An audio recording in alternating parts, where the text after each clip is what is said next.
Hai, welcome back to my channelnya Mahasiswa. Di video kali ini aku jelasin tentang apakah fast track itu di Indonesia atau di luar negeri. Apakah kampusnya itu kerjasamanya cuma sama kampus Indonesia atau bisa sama kampus luar negeri juga. Nah, sebelumnya jangan lupa klik subscribe dan turn on notification biar kamu nggak ketinggalan informasi dari video-videoku selanjutnya. Nah, sebelumnya aku udah pernah jelasin yang fast track di video yang ini ya. Tapi di video kali ini aku akan lebih menjelaskan tentang kampus apa aja sih yang kerjasama untuk program fast track ini. Jadi untuk kampus yang kerjasama di program fast track ini tergantung dari kampusnya. Maksudnya gimana? Nah, misalnya kayak di Universitas Brawijaya sama di ITB itu untuk program fast tracknya di kampus yang sama. Misalnya kayak S1 di program studi bioteknologi, S2-nya di program yang sama, di kampus yang sama. Nah, kebetulan kalau misalnya di UB untuk yang bioteknologi belum ada S2-nya ya. Sebagai contoh misalnya Fakultas Ilmu Administrasi itu sudah ada program fast track-nya dengan S1 dan S2 di kampus yang sama, di jurusan dan di prodi yang sama. Nah, kalau misalnya untuk perkuliahannya seperti apa? Untuk yang di UB dan ITB ini 4 tahun kuliah S1-nya, habis itu 1 tahun kuliah S2-nya. Nah, S2-nya harusnya 2 tahun kan? Nah, 1 tahun pertama saat S2 itu berbarengan dengan di tahun keempat yang kuliah S1. Jadi, di tahun keempat kuliah S1 ini agak lumayan sibuk karena kuliah S2 bareng sama kita skripsian. Nah, kalau misalnya kampus lain, apakah ada yang bekerja sama dengan universitas di luar negeri untuk program fast track ini? Jawabannya ada, yaitu Unika Atmajaya. Untuk Unika Atmajaya ini dia punya program unik untuk fast track-nya. Fast track-nya sama seperti di UB dan ITB, yaitu total kuliahnya 5 tahun ya, bukan 6 tahun seperti kuliah biasanya. Cuma untuk 5 tahun ini berbeda. Jadi 5 tahun, ini 3 tahunnya kuliah di Unika Atmajaya, sementara yang 2 tahunnya kuliah di kampus yang bekerja sama. Untuk kampus yang bekerja samanya yaitu di S2 Chung Yuan Christian University yang ada di Taiwan. Nah, jadi untuk program fast track ini bisa juga bekerja sama dengan luar negeri tergantung dengan kampusnya bekerja sama dengan perguruan tinggi apa. Kalau kamu berminat pengen ikut fast track yang di luar negeri, ya mungkin bisa mencoba di Unika Atmajaya ini.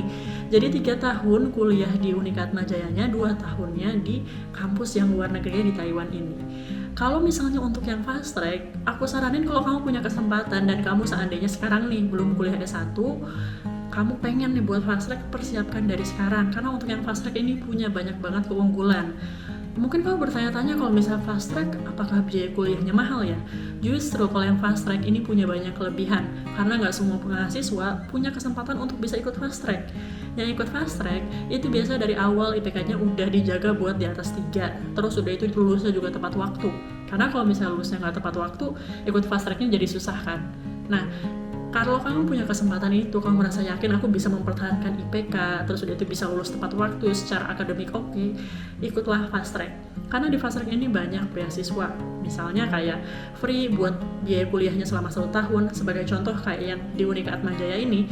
Jadi di tahun keempat, saat ke Taiwan, itu 1 tahun pertama free biaya SPP, jadi nggak usah bayar SPP. Kalau untuk yang di kampus lain itu juga ada keringanan biaya kuliah, jadi bayar kuliahnya nggak 100%, mungkin cuma 25 atau 50%.